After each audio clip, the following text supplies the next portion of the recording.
corazón por su concurrencia a un llamado que hacen sus pares, los trabajadores aduaneros y tributarios del Perú.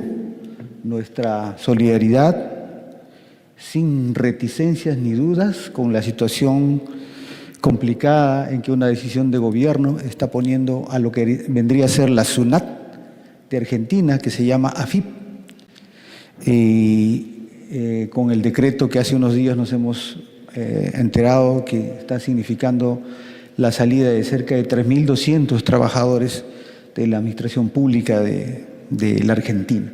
Esperemos que con la fuerza y la combatividad demostrada en su historial, ellos puedan avanzar a revertir una decisión de esta naturaleza en contra de los trabajadores, en contra de sus familias, pero fundamentalmente en contra de una institución tan clave para el manejo de lo público como son el tema de la recaudación y la administración tributaria.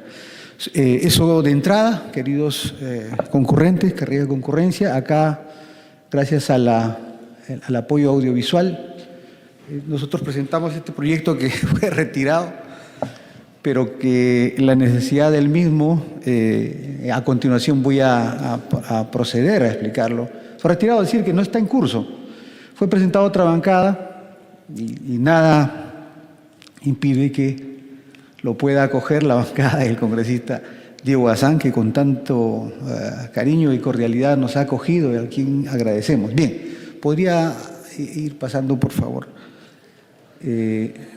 Nosotros presentamos este proyecto porque el 1602 es un decreto legislativo que se emitió a fines del año 2023, que en concreto significaba el cambio de la regla de juego, principalmente en dos aspectos que complican la situación de los trabajadores de la administración tributaria. Una de ellas es que se quería hacer en un plazo, se quiere hacer, todavía no se ha prevenido un plazo cortísimo, una transición, ¿no? Una migración de su régimen, el régimen que ha venido dando resultados relativamente buenos, algunos excepcionales, algunos no tan buenos, pero por producto de otro tema que no está bajo control, como ha sido el tiempo de la pandemia, en la recaudación.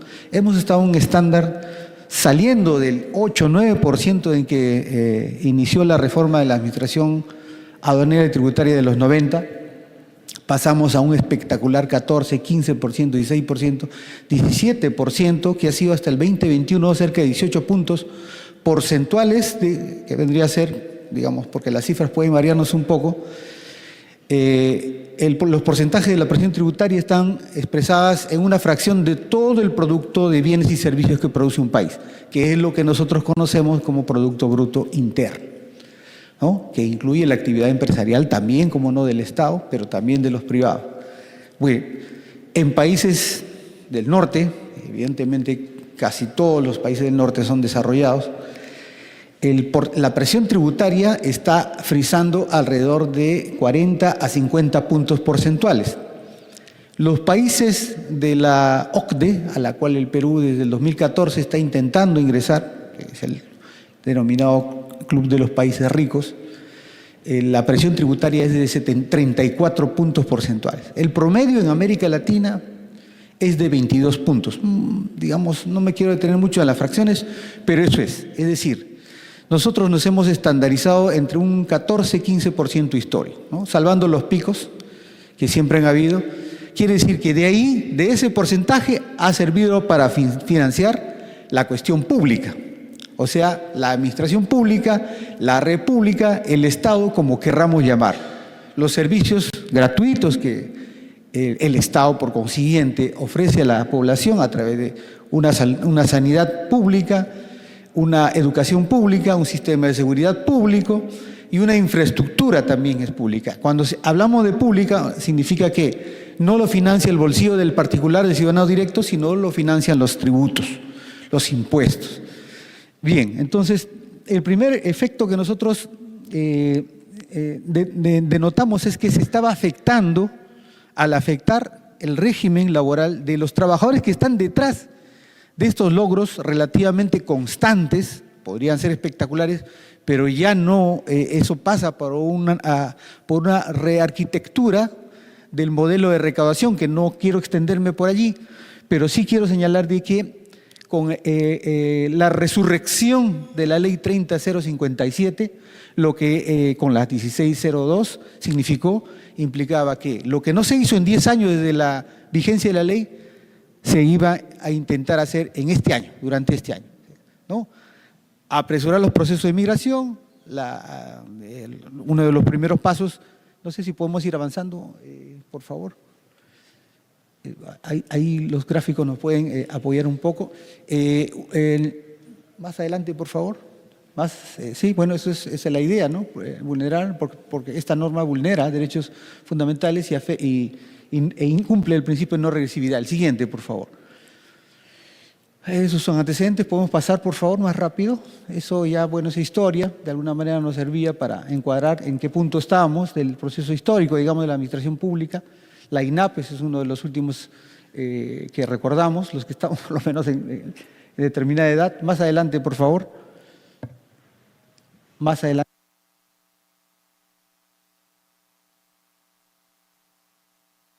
¿No avanza? Bien, este es el decreto supremo del año 2014, el 30057, que como les señalaba, fue emitido en el año 2013. Estamos hablando de 10 años desde que no se pudo ejecutar esa ley, que es una ley tan maravillosa y tan necesaria para, primero, perfeccionar los servicios que la administración pública da al Estado, que hay solamente 5.000, no pasan de 5.000 los trabajadores que están en ese régimen el día de hoy, ¿no? Era una ley tan maravillosa que lo que buscaba era plantear un tema de crecimiento progresivo, tanto a nivel de las jerarquías como a nivel salarial, que el día de hoy está completamente desfinanciado y no se habla, no se toca ese tema. Y la idea era suprimir todos los regímenes para que quedara uno solo, el de la ley 30057, incluida la SUNAT. Es decir, suprimir el régimen de empresa que introdujo el primer gobierno, el gobierno democrático de Alberto Fujimori, por el cual se facilitó salir de una, digamos, anomia en la recaudación, es decir, de carencia de recursos que dejó el primer gobierno de Alan García. Entre 8 y 9 puntos porcentuales dimos el salto, como ya se ha notado. Bueno, la ley simplemente hacía tabla rasa de todo lo positivo que podía quedar de 30 años probados de administración pública en la parte de la administración tributaria que ha funcionado. Es decir, que inclusive durante los tiempos de pandemia ha seguido funcionando, porque la recaudación no cayó al suelo, llegó hasta el 12.5%, no muy alejado del 15% estándar, porque los trabajadores y trabajadoras de la administración tributaria seguimos cumpliendo nuestros trabajos, físicamente o presencialmente, pero nunca dejamos de aportar a lo que era nuestra función, nuestro rol recaudatorio. Siguiente, por favor. Ese es su reglamento, el 040. ¿El siguiente? Bueno, los objetivos se los acabo de señalar. Era para todas las entidades públicas. Siguiente, por favor. Que iba a ser único, exclusivo para todos. Siguiente, por favor.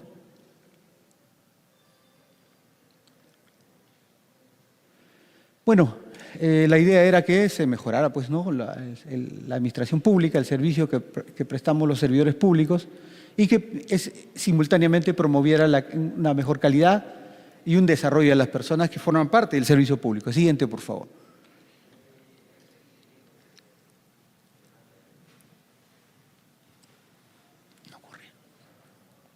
Ajá. Bueno, se plantearon estas acciones de inconstitucionalidad. En el diseño original, nuestra entidad, la Administración Tributaria de Perú, SUNAT, en el diseño estaba excluido. Es decir, el Congreso de la República emitió una ley y esa ley fue revertida por una decisión del tribunal de ese tiempo, del Tribunal Constitucional, y por lo consiguiente dejó sin efecto la exclusión. Siguiente, por favor. Ahora, la 3647 excluyó a 3 entidades, uno de ellos los trabajadores del Congreso, otra la Superintendencia de Banca y Seguros y otro el BCR. Es decir, el BCR, que en estos días ha tenido de alguna manera una resonancia mediática por la intervención desacertada de algunos representantes de este Parlamento, ha sido una de las entidades pilares que ha sostenido justamente el buen manejo de los indicadores macrofiscales, porque ha mantenido la inflación bajo control. El día de hoy no llegamos al 3% anual y es una de las inflaciones de toda la subregión de América Latina más baja, justamente a consecuencia de que se respetó su institucionalidad y su régimen laboral, ¿no? Y que se ha rescatado porque también habían sido reincluidos en la Ley de Servicio Civil y gracias a esa norma que les acabo de leer, nuevamente han recuperado su manejo autónomo gerencial como fue a los inicios del primer gobierno de Alberto Fujimori. Bueno, entonces los expedientes todos se plantearon. Siguiente, por favor. Siguiente diapositiva. Bueno, estos son los regímenes laborales del servicio público. Un poquito más rápido si pudiera. Ah, ya, ok. Bueno, hay que tener paciencia. Bueno, estas tres columnas implican los regímenes de carrera de todo servidor público, es decir, de todo trabajador a quien le paga su salario el Estado. Estado que recibe el financiamiento para que parte de esos ingresos transformados en remuneración exista, lo pagamos todos los contribuyentes, todos los ciudadanos. Vean, en la columna roja son las carreras especiales, verde, las carreras especiales, médicos, diplomados, diplomáticos, jueces, fiscales, militares, policías, etc. Y los tres regímenes generales en la columna roja. Hay otros regímenes especiales que están en la columna de color morado. Siguiente, por favor.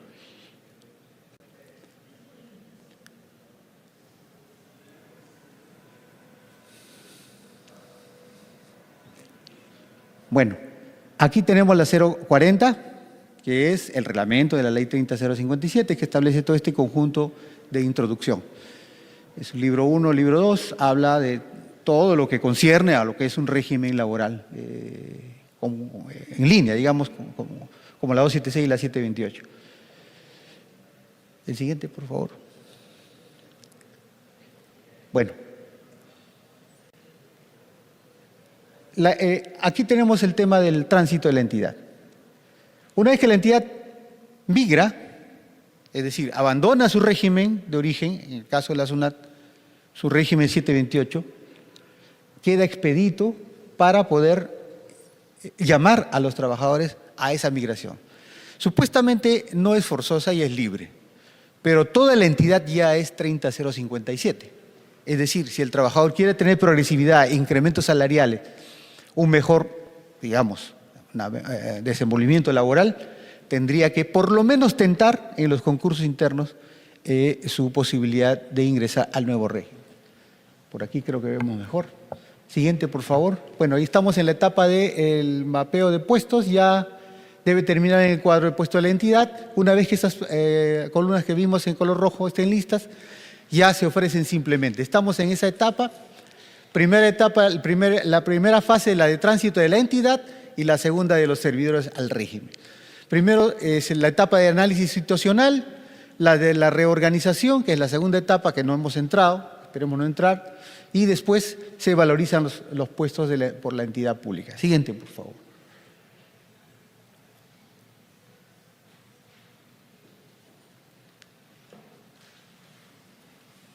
Bueno, estas son las entidades transitadas, vean que son el año 2018, 3, o 1, 2019, 4, 5, el 20, 2 más, y bueno, 3 más. Esas son todas las entidades de un total de cerca de 200 entidades públicas.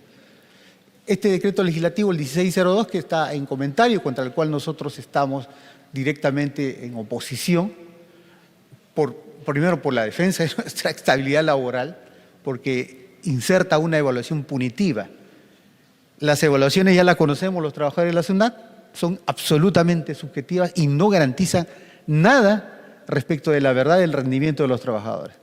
Nosotros hemos señalado ahí que nos asiste contra este tipo de iniciativas un marco legal protector más amplio. Es esta norma supranacional, el Pacto Internacional de Derechos Económicos y Culturales, que dicen que los estados están obligados a garantizar que los trabajadores progresivamente y conforme a sus posibilidades materiales puedan darle plena efectividad a los derechos que esta convención reconoce, entre ellas la estabilidad en el trabajo.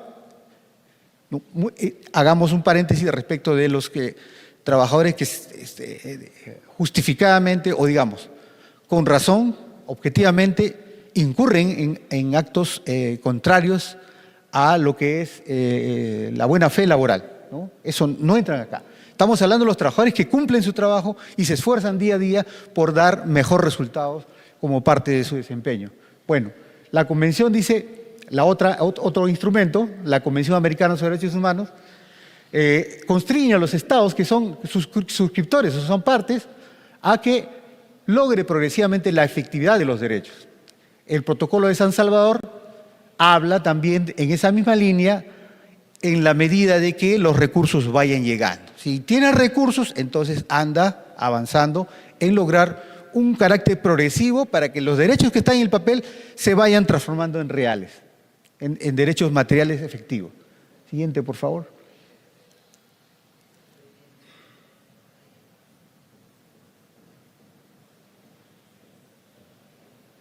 Bueno, a este principio de prohibición de regresividad significa, como en el dicho popular, no podemos actuar como el cangrejo, retrocediendo en vez de avanzar. Bueno, eso que está a nivel digamos, de la cultura popular también tiene su correlato a nivel de las normas protectoras de los derechos en general, los derechos humanos y los derechos laborales en específico, que es el principio o la prohibición de no regresividad.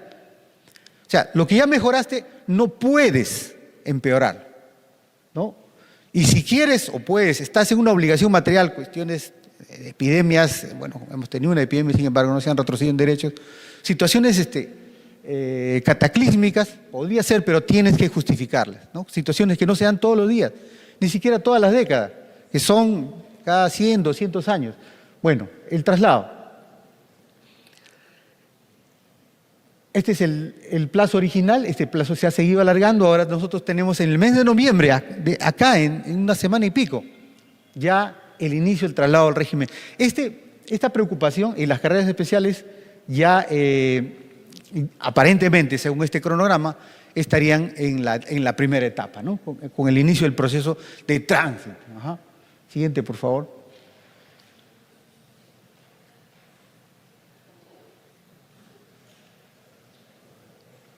Bueno, estas consideraciones han sido superadas. Acuérdense que este es un proyecto que se presentó en el mes de marzo. Siguiente, por favor.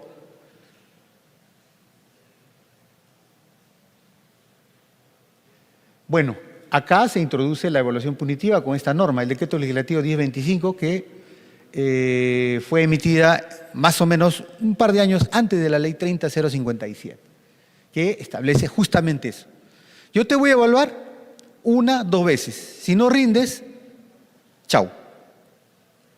No es que te voy a evaluar para que mejores, para que perfecciones, porque el ser humano de manera natural no quiere perder la estabilidad de su trabajo. Y si es que ha tenido alguna situación que le ha constreñido a tener un mal rendimiento, suponiendo que fuera todo objetivo y garantista, entonces lo que tú tienes que hacer es ver cuál es la causa de que ese trabajador reincida. En otros países se sorprenden cuando nosotros, porque tenemos foros, ustedes pueden ver acá a nuestros compañeros de Argentina y Colombia, se sorprenden que existan este tipo de mecanismos punitivos y regresivos, por consiguiente. Bueno, este decreto legislativo lo inserta. Lo que pasa es que nunca se ejecutó. Ya vamos más de 12 años que está ahí y sin embargo con la 16, la 1062 nuevamente se le quiere actualizar, le da un electroshock y bueno, poner en circulación, por si acaso había esto, ¿no? Esta es una de las causales que está inserta en el artículo 20, personal de ineficiencia comprobada, lo cual no tendría nada de malo, aparentemente. El problema es que las entidades, su naturaleza no es buscar ser tribunales administrativos que garanticen al trabajador que la posición de ineficiencia no pueda ser contradicha, no pueda ser demostrada al revés, a la inversa. No existe esas posibilidades. Lo que existe es, Madín, lo que dicen unos jefes, mala suerte, le caíste mal, o no le gustó de alguna manera algo de ti, se venga en una evaluación punitiva 1 o 2 veces y ya estás fuera. Evidentemente eso no es nada garantista y es regresivo. Siguiente, por favor. Causa justificada de extinción. Esta 1025, que ustedes dirán, bueno, si no se ha hecho en 12 años, no se ha ejecutado, bueno, acá esto va a cumplir 1 año, la resolución del presidente ejecutiva, que 1000 veces lo ha ofrecido el presidente de la Autoridad Nacional de Servicio Civil derogarlo. Bueno, pues hasta ahora no se deroga. Sigue vigente, se hacen algunos cambios en la ampliación de los plazos de ejecución, pero no se cambia, sigue vigente, ¿no? Y esta resolución, para que le quede claro que no solamente para los que entran al 30057, sino para todos los otros regímenes, fíjense ustedes que ahí dice 276, 728 y 1057, que son los regímenes generales. ¿No? Es a partir del ciclo de gestión del rendimiento 2024, de este año. Lamentablemente, para que esto sea efectivo, antes se te han tenido que pautear metas de cumplimiento, porque si no te dan metas, ¿de qué te van a medir el rendimiento? Entonces, evidentemente que esto también ya es impracticable materialmente. Siguiente, por favor. Evidentemente el tema peligroso es la desvinculación. Nosotros no planteamos la derogatoria de la 3057 porque entendemos que sí es racional que exista un solo régimen laboral, pero que respete el quehacer, la naturaleza y la especialidad de cada segmento de la administración pública. En específico, nosotros pedimos que se respete la especialidad, la alta especialidad y profesionalidad que exige entrar a una entidad de alto nivel técnico y de alto componente técnico como es la administración tributaria y aduanera.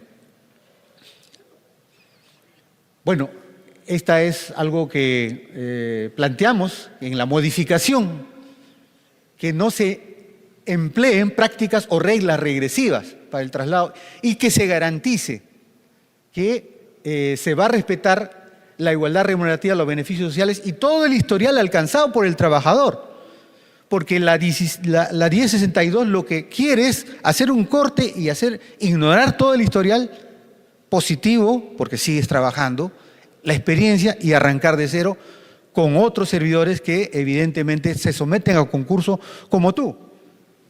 ¿No? Es decir, que yo me vuelvo a comprar la casa que ya compré, a duras penas, con hipotecas, con préstamos, ya me la compré, ya es mi casa. ¿Por qué tengo que volverla a comprar? O en todo caso, de repente la palabra compra no es un ejemplo muy...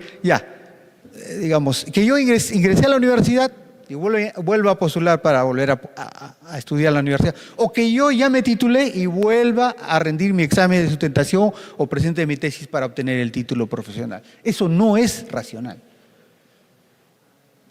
Bueno, estos son algunos párrafos más de la incorporación de los servidores que nosotros planteamos en un tema de racionalidad, de rescatar la 30057, principalmente como un régimen unificador y que permita la aparición de plazas orgánicas para trabajadores como los de la 1057 que no los tienen. Y si no tienen plazas orgánicas, no pueden tener la plenitud de los derechos de los trabajadores que sí las tienen. Y acabar con el tema de la trato diferenciado o discriminatorio en términos sistemáticos. Planteamos también ahí la derogatoria de algunas cosas que nos parece, entre ellas principalmente, la causal de ser desaprobado como causal de extinción de del vínculo laboral. Siguiente, por favor. Todo ese párrafo del artículo 3 original de la 1602, de la 1062. Siguiente. Bueno, estos también, en la fórmula legal lo planteamos. Por ejemplo, el tema de los cambios por temas de orden tecnológico, estructural, organizativo, ¿no? Si se suprime una entidad, los trabajadores también quedan en la calle. No puede ser. El trabajador lo que tiene que hacer es recolocarlos conforme a sus habilidades, su historial, sus competencias, porque si no, esos trabajadores se van a ir a brindar lo que conocen al privado. Por ejemplo, lo que por acá se citó, compañero, creo que fue Pedro, Si el auditor competente que examina a los principales contribuyentes de nuestro país, que los fiscaliza, ¿no?, que induce a que cumplan con sus obligaciones tributarias, deja de estar trabajando para ese lado, para la administración, para todos nosotros, para toda la sociedad peruana, y se va al otro lado, ¿quién pierde? Pierde el Estado, perdemos nosotros. Ganará el privado y probablemente le darán una mejor consideración. Pero justamente la idea es eliminar ese tipo de cosas irracionales, ¿no? Extinción de la entidad por mandato normativo expreso, es un poco lo que el ejemplo de los compañeros de AFIP, cuyos representantes están, acá está el compañero Marcelo Ciordia. Han eliminado lo que vendría a ser la SUNAT de Argentina y por consiguiente, bueno, han creado otra, ¿no? ARCA. Pero con eso quieren borrar de plumazo 3.000 trabajadores, 3.000 y pico de trabajadores, echarlos a la calle. Bueno, esas cosas estamos pidiendo que en un proyecto de modificación simplemente sean suprimidas. Bueno, otro más que son de factores de evaluación, de eliminar efectivamente todo el asunto de factores de evaluación, porque es plagado de regresividad y de contenido o criterio antilaboral, antitrabajador, antiservidor público. El siguiente, por favor, la 1602.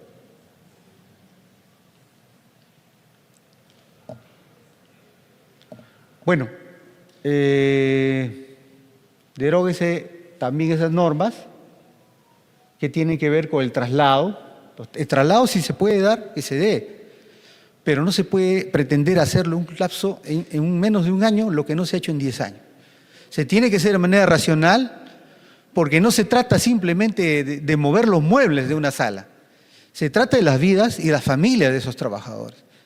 Y se trata sobre todo de garantizar que esa experiencia que tiene el trabajador no se pierda en beneficio de la sociedad y del Estado. Siguiente, por favor.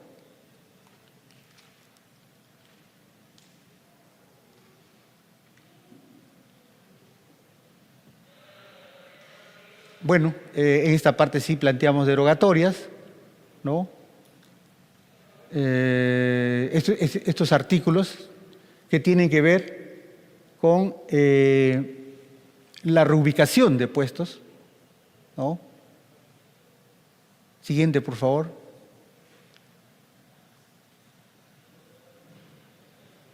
Creo que por ahí va. No sé si ya me excedí un poco el tiempo, compañero Juan. Pero bueno, este cuadrito es un poco difícil de entenderlo, pero lo que quiero es graficar acá. Vean, somos más o menos, la última estadística colgada que ustedes pueden encontrar en la web, que es el que publica el Ministerio de Trabajo, nos dice que somos cerca de 1.350.000 trabajadores. Es decir, que el Estado es el más grande empleador en nuestra sociedad.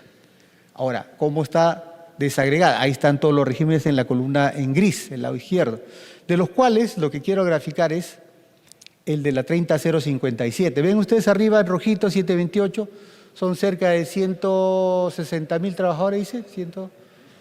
En la siguiente, en la 276, son 242.000 trabajadores, casi 250.000. Los trabajadores de la 1057 son 227.000 trabajadores. Y los trabajadores de la 30057, no sé si la sombríe por ahí, pero ahí grafica que son cerca de menos de 5.000 trabajadores. No lo veo acá, pero bueno, el material lo pueden solicitar, no hay problema. Y además está citada ahí la fuente, que es el Ministerio de Trabajo y de Producción del Empleo, su planilla electrónica. Esta es del año 2023, sí, que es la última disponible, ¿no? No he encontrado una más actual. De repente se han movido las cifras, pero digamos que ese es el componente, ¿no? ¿Podrías terminar? Sí, solamente quería citar esto. Con esto cierro. Vean, ya que tocaron el tema de la presión de también lo tocaron los otros compañeros.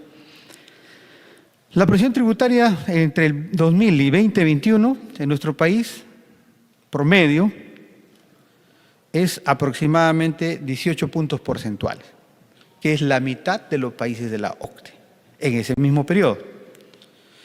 Es evidente que tenemos que dar un salto si queremos emparejarnos. Tiene que haber un cambio en el modelo recaudatorio.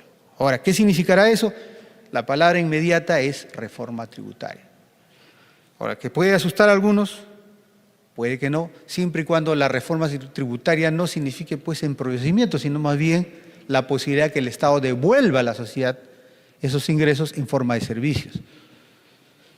El Consejo Fiscal, que es una de las herramientas de manejo macrofiscal, desde el año 2016 existe, que es como una especie de club de los exministros del MEF. Bueno, lo estoy caricaturizando, pero no, un poco para graficar la idea. Ahí están todos los que han pasado por el Ministerio de Economía. ¿Qué cosa dicen ellos? Que la presión tributaria más o menos va a estar entre un rango de 14 y 15% para los próximos 10 y 15 años. O sea, tal como está, no va a haber un cambio. Tenemos que dar un cambio drástico, pero eso es a nivel de política fiscal. Segundo elemento. Más o menos perdemos por evasión cerca del 50% del impuesto a la renta empresarial y el 30% por IGB. ¿No? En redondo, ¿cuánto por ciento equivale? Al 8% del PBI. Es decir, si tuviéramos 16% de presión tributaria, bueno, la mitad se fue por evasión. Así de simple. Recursos que no entran a la caja, que no van a fortalecer un sistema sanitario, que no van a fortalecer o extenderse un sistema educativo mínimamente eficiencia y de calidad, etcétera, etcétera, etcétera. Existe una concentración sobre los impuestos indirectos respecto a los directos. Este estudio habla de 70%. Los impuestos directos, para hacerlo rapidito nomás, los directos son el impuesto a la renta, es decir, la administración examina tu capacidad contributiva a ti, en concreto. ¿Cuánto has generado de riqueza para poder gravarte? Esos son los impuestos directos. Y los impuestos indirectos, cuando uno compra un chicle, una galleta, es un decir porque hay algunos bienes que no están sujetos al IGB. IGB, impuestos selectivos, si uno tiene un carrito petrolero, está pagando ahí un impuesto selectivo al consumo, que es un impuesto diferente, no es a la creación, sino a la circulación de bienes y servicios. Bueno, esos impuestos indirectos son considerados regresivos, porque son ciegos.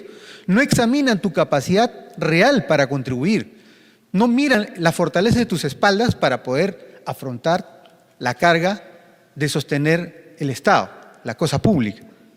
Bueno, tenemos que sobre esa cantidad, mejor dicho, 70% de todo lo que contribuimos son impuestos indirectos y solo 30% realmente la SUNAT examina si tienes o no dinero o recursos, ¿no? Evidentemente también si has generado el hecho imponible, la obligación tributaria. Bueno, eso es parte del trabajo de la administración, más que la propia administración tributaria. Los gobiernos, este gobierno o cualquier gobierno debería atender. Y finalmente, el IGB, por ejemplo, en el periodo 2010-2015 representaba un 40% de la recaudación, con lo cual no nos dice nada esa cifra sola, ¿no? El IGB, del año 2010 al 2015. El año 2016 a 2021 aumentó de 40 a 43. Es decir, el carácter regresivo de la tributación se pronunció. En vez de retroceder, retrocedimos como el cangrejo. Y en el caso del impuesto a la renta, que es el otro gran impuesto, el impuesto a la renta, que tiene 5 categorías, ahí esperaríamos que haya una mayor carga, ¿no?, sobre esas espaldas de esos creadores de riqueza. Bueno, pasamos de 33% en esos mismos periodos a 30%. ¿Sí? Es decir, en redondo, el modelo de recaudación es regresivo.